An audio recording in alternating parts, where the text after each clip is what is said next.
ये स्टूडेंट्स हम miscellaneous exercise 6 solve कर रहे थे। क्वेश्चन नंबर अपन 11 तक सोल्व कर चुके हैं। Question number 12, if a function f x is equal to sine m plus 1 into x, ये एंगल है पूरा साइन का, साइन एम प्लस 1 एक्स, यहाँ तक साइन का एंगल है। फिर plus sine x upon x, x less than equal to less than 0 और एक्स ग्रेटर देन इक्वल के लिए वैल्यू है half. Is continuous at x is equal to 0, find the value of m. अब देखो M है आपका ऊपर वाले से आ रहा है, ऊपर वाले फंक्शन में आ रहा है। यहाँ देखो लेस देन, जब एक्स लेस देन 0 है उसके अंदर क्या आ रहा है, एम आ रहा है। तो इसका मतलब आपको कौन सी लिमिट फाइंड करनी पड़ेगी यहाँ एम को लाने के लिए, क्योंकि आंसर में एम तो लाना पड़ेगा तभी तो फाइंड हो पाएगा। तो इसका मतलब कौन सा लिमिट फाइंड करनी पड़ेगी, L H L. Left limit x less than 0 के लिए आ रहा है, तो इसका मतलब एल एच एल तो फाइंड करनी पड़ेगा। अब आर एच एल आपको फाइंड करने की जरूरत नहीं, क्योंकि यहाँ सीधी वैल्यू हाफ आ रही है, कोई एक्स का फंक्शन है नहीं, क्योंकि ग्रेटर देन या इक्वल के लिए क्या है, 0 इक्वल यहाँ लगा हुआ है। अगर इक्वल यहाँ लगा होता तो आप क्या फाइंड करते, आर एच एल भी फाइंड करते, क्योंकि इक्वल के लिए भी आपका फंक्शन में एम आ जाता। तो इसका मतलब यहाँ से क्या फाइंड हो जाएगा आपका एफ 0। तो 0 के ऊपर ये फंक्शन क्या है, कॉन्टिन्यूस है। तो गिवन फंक्शन भी continuous at x is equal to 0। तो वी नो दैट एफ 0 यानी 0 पे फंक्शन की वैल्यू, 0 पे राइट लिमिट, 0 पे लेफ्ट लिमिट, तीनों क्या होंगे, इक्वल होंगे। अब एफ 0 तो हाफ है। अब आप यहाँ से एल एच एल और फाइंड कर लो, तो वहाँ से इसमें क्या जाएगी, एम आ जाएगा आपका, एम के अंदर आ जाएगी मतलब वैल्यू। तो f 0 minus 0 limit h tend to 0, f 0 minus h, तो नेगेटिव एच पुट कर दो फंक्शन में, तो क्या हो जाएगा, limit h tend to 0 sine m plus 1 into negative h plus sine negative h. अब इसको पॉजिटिव बनाना चाहो तो देखो साइन के अंदर माइनस होता ना, ये पूरा एंगल ही साइन बाहर आ जाता, तो minus sine m plus 1, x नहीं ये एच है, ये क्या आ जाएगा, माइनस बाहर आ जाएगा। फिर इसमें भी साइन माइनस थीटा क्या होता है, माइनस साइन थीटा होता है, तो माइनस बाहर आ जाता है, माइनस अपॉन नेगेटिव एच। अब देखो अब लिमिट अप्लाई करनी है अपने को, इसको एच को अलग अलग डिवाइड कर दो दोनों में,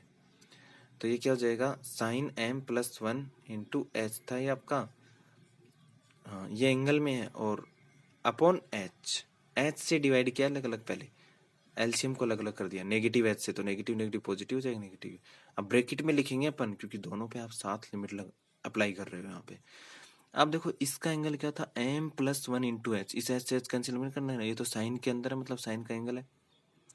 तो एम प्लस 1 इंटू एच। अब आप जानते हो we know that limit x tends to 0 sine f x, यानी एक्स का फंक्शन हो अपॉन एफ एक्स, इसकी वैल्यू क्या होती है, साइन एफ एक्स अपॉन नीचे एंगल भी सेम और नीचे भी सेम 1 होती है। तो यहाँ देखो इसका एंगल क्या आ रहा है, एम प्लस 1 इंटू एच आ रहा है और नीचे एच आ रहा है, तो मतलब एम प्लस 1 नहीं है, तो एम प्लस 1 से ऊपर नीचे मल्टीप्लाई कर दिया, एम प्लस 1 से मल्टीप्लाई कर दिया यहाँ से। अब यहाँ तो साइन एच अपॉन एच ही बन रहा है, तो डायरेक्ट फॉर्मूला बन रहा है, तो ये तो 1 हो गई वैल्यू। अब यहाँ से देखो मल्टीप्लाई करने के बाद में एंगल क्या बन जाएगा, m plus 1 x, m plus 1 x, या फिर एच, एच ही है, एक्स नहीं एच, तो इसकी वैल्यू क्या हो जाएगी 1। तो यहाँ से एम प्लस 1 और यहाँ से प्लस 1, तो कितना बन जाएगा, एम प्लस 2। अब एफ 0 और एफ माइनस 0 इक्वल होंगे, क्योंकि फंक्शन भी continuous at x equal to 0, तो m plus 2 is equal to half, m is equal to half minus 2, half में से 2 माइनस करोगे तो नेगेटिव 3/2। अब नेक्स्ट क्वेश्चन नंबर 13 देखेंगे। Question number 13, find the value of m and n if the following function is continuous. अब देखो यहाँ पे मतलब एम और एन, एम एम एन इसमें भी आ रहे हैं, एम एन इसमें भी आ रहे हैं। अब मतलब ये जो गिवन इंटरवल है फंक्शन है क्या है, कॉन्टिन्यूस है, मतलब फॉलोइंग फंक्शन इज कॉन्टिन्यूस, मतलब इसमें देखो दोनों साइड किसकी आ रही है, 2 की आ रही है, मतलब ये फंक्शन क्या है, 2 पे भी कॉन्टिन्यूस है और 4 की भी दोनों साइड आ रही है, मतलब इस इंटरवल में कॉन्टिन्यूस दे रखा है, तो ये 2 पे भी कॉन्टिन्यूस होगा, 4 पे भी कॉन्टिन्यूस होगा, क्योंकि 0 से 6 के बीच में ही फंक्शन क्या है, कॉन्टिन्यूस है। तो इसका मतलब आप देखो यहाँ से देखो 2 के ऊपर, तो 2 पे यहाँ तो देखो f2 की वैल्यू तो यहाँ से फाइंड हो जाएगी, एक तो f2 फाइंड कर लो, और 2 पे यहाँ से एल एच एल, और एम और एन में क्या बन जाएगी, एक इक्वेशन बन जाएगी, दोनों को इक्वल रखोगे। अब 4 पे क्या करोगे, देखो 4 पे लेस देन या इक्वल के लिए 4 पे तो वैल्यू यहाँ से आ जाएगी, f4 फाइंड कर लोगे,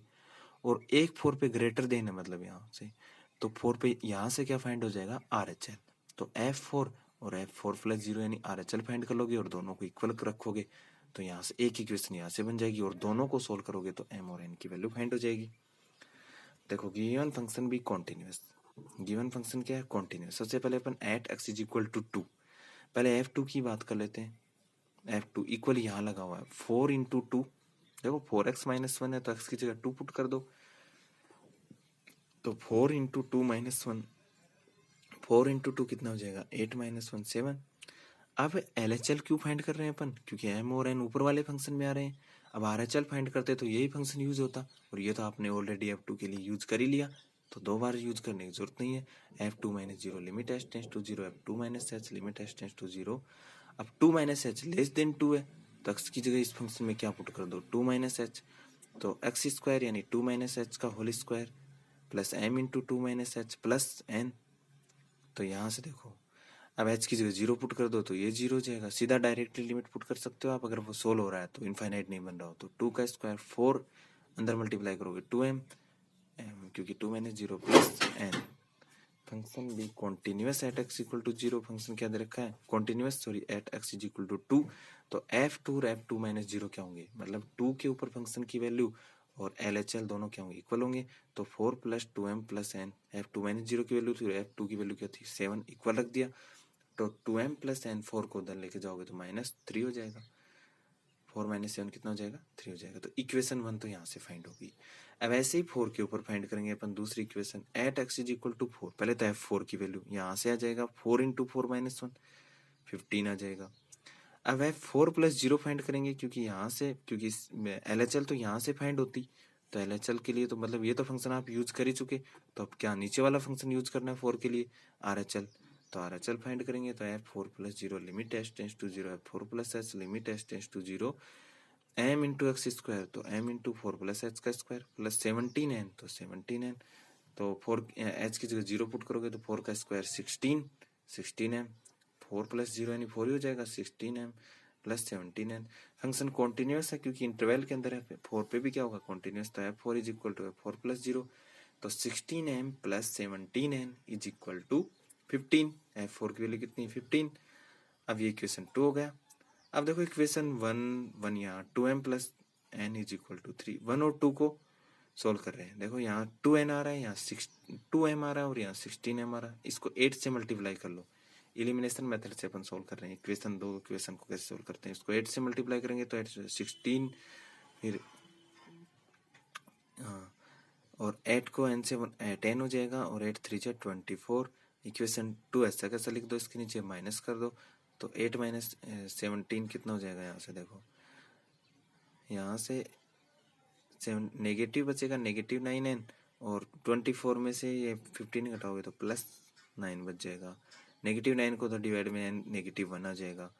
अब फ्रॉम 1 में n की वैल्यू पुट कर दो, तो 1 कितना था 2m plus n is equal to 3, तो 2m minus 1 is equal to 3, 2m ये n की वैल्यू पुट कर दी तो 1 को उधर लेके जाओगे तो 3 प्लस 1 कितना हो जाएगा 4, m इज इक्वल टू 2 से डिवाइड करोगे तो 4/2 आ जाएगा, तो n की वैल्यू तो नेगेटिव 1 आई और m की वैल्यू 2 आई, तो यही आपको m और n की वैल्यू फाइंड करनी थी।